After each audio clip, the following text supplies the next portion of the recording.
English के lecture में हमने सीखना है आज P Q R S T U और वी तक। तो पी हम इसको यहाँ से शुरू करेंगे।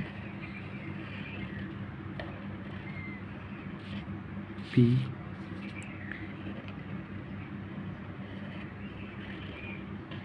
ये क्यू आर एस। तो आप एक चीज़ नोट कर रहे होंगे कि मार्कर जो कट है वो इस तरह घूम रहा है। आपको हमेशा इसको बड़ी जो नोक है ना वहाँ से शुरू करना है और जब ख़त्म करना है इसी नोक पे इसको ख़त्म करना है। जहाँ से ब्रेक करना हो वहाँ से आगे वाला हिस्सा ऊपर उठा देना है और जहाँ मोटा वहाँ पे इसको पूरा कट लगाना है। एस हो गया। और अगर हम टी जो है उस तरह से लिखेंगे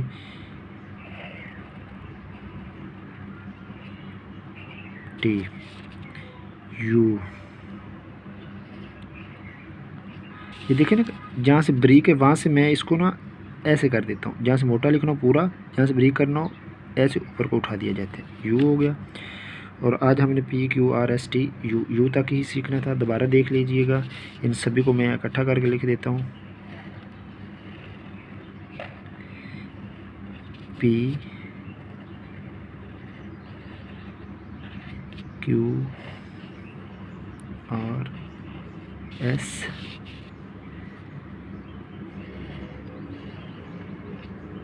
टी और ये यू। तो आप इसकी ना प्रैक्टिस करें, कम से कम 3-3 सफ़े डेली लाजमी लिखें और इंशाल्लाह बहुत ही जल्द आपकी बहुत प्यारी राइटिंग हो जाएगी। और एग्ज़ाम जो है, एग्ज़ाम्स में आला नंबर लेने के लिए राइटिंग जो है उसका बहुत अहम किरदार होता है। उर्दू राइटिंग के इस लेक्चर में जो है वो हम लिखेंगे आइन। तो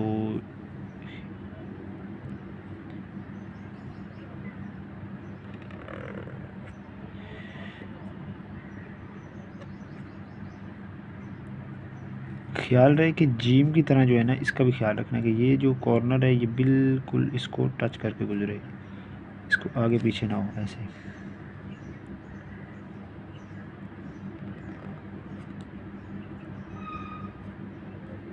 इस तरह मतलब दोबारा देखिए,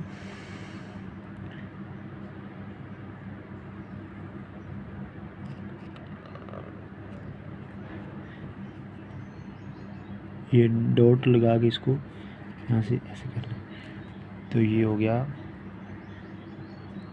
अगेन। जो फे है उसको आपने इस तरह से लिखना है, मतलब कि एक ऐसे फिर यहाँ से आगे बे, दोबारा ऐसे लगा के फिर ऐसे और फिर यहाँ से फे।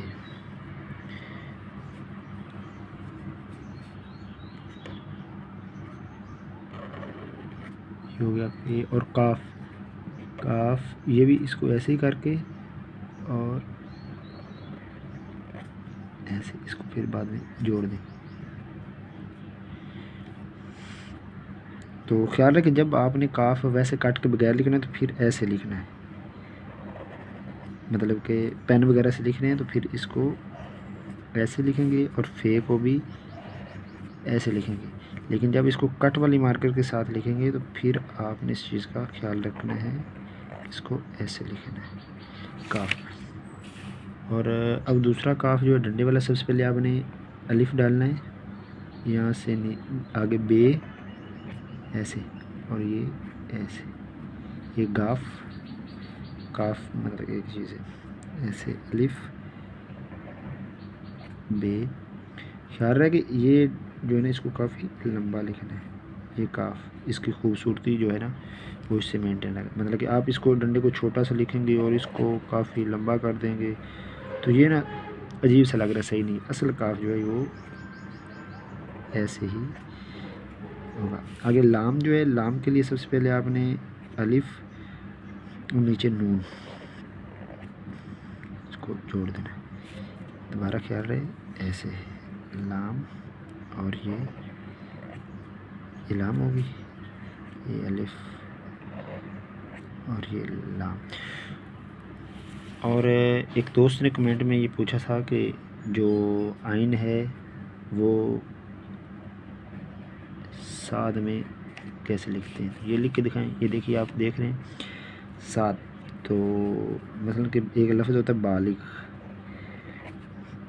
उसमें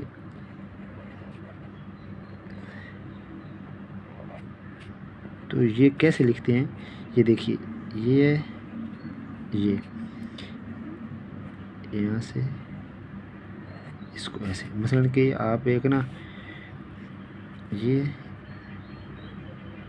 है और इसको ऐसे कर दें, मसलन कि ये है और ये अलिफ, ये ऐसे, ये बिल्कुल ठीक हो गया। और साथ में जो है ये ऐसे, लगी समझ? बिल्कुल बहुत ही इजी है। मसलन कि आप इसको ए लिखेंगे,